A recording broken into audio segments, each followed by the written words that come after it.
চন্দ্রশেখর জানে শুধু মালা তিলক এরকম থাকলে বোধহয় বৈষ্ণব হওয়া যায়।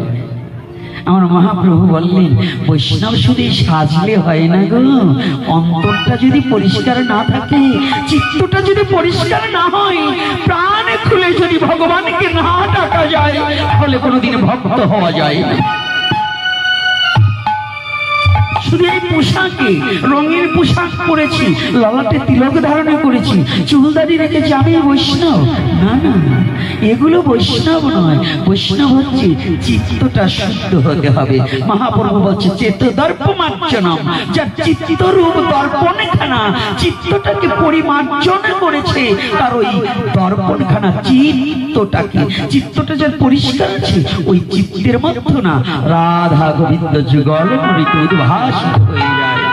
ওই বৃন্দাবনে নয়, এই বৃন্দাবনেও রাধা গোবিন্দকে দেখা যায়। ও বৃন্দাবনে রাধা গোবিন্দের লীলা কিছু প্রতিমূর্তি দর্শন করা যায়, আর এই বৃন্দাবনে, হৃদয় বৃন্দাবনে সাক্ষাৎ রাধা গোবিন্দ লীলা দর্শন হয়। এটা যারা ভজন করে তারাই জানে, ভজন না করলে এটাকে জানা বোঝা যায়।